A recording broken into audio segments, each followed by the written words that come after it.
Sindaco, in Veneto Orientale ci sono turbolenze, diciamo, ai confini, però non sono gli unici confini del Veneto. Come va nel fronte verso il Trentino?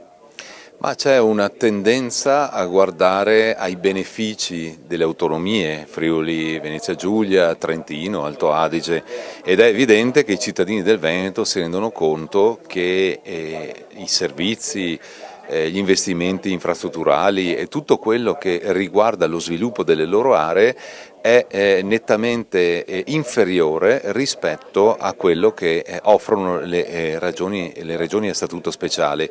Quindi noi dobbiamo sicuramente sensibilizzare la Regione come cittadini di aree di confine affinché si tengano maggiormente in considerazione queste zone che sono periferiche e che hanno bisogno di interventi importanti soprattutto nel sostegno della spesa corrente, nel sostegno all'assistenza, ai servizi sociali. Quindi questo è sicuramente un obiettivo che dovrà centrare la Regione Veneto nel prossimo mandato per poter garantire una parità di trattamento rispetto ai cittadini che vivono nelle zone che godono di maggiori benefici derivanti dall'autonomia.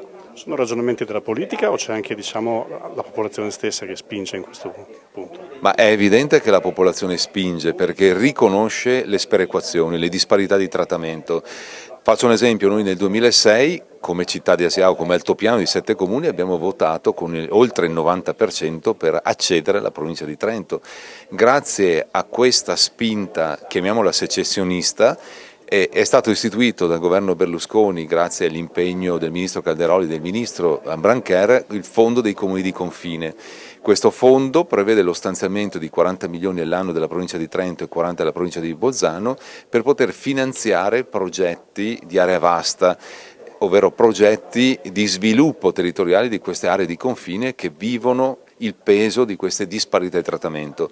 Ma non basta, perché se da un lato noi investiamo in opere strategiche, dall'altro lato i nostri cittadini rivendicano quei servizi e quell'assistenza che evidentemente viene data in maggiore proporzione ai cittadini delle province e delle regioni autonome. Quindi è evidente che su questo la Regione Veneto dovrà sicuramente accendere un campanello d'allarme, porre l'attenzione sui territori di confine per evitare che, come nel 2006, si sviluppino queste sponde, come dire, secessioniste, per poter avviare percorsi di disgregazione della Regione Veneto. Ultima cosa, è immaginabile o non so, auspicabile il fatto che possano crearsi sinergie tra appunto la vostra zona e quella del Veneto Orientale?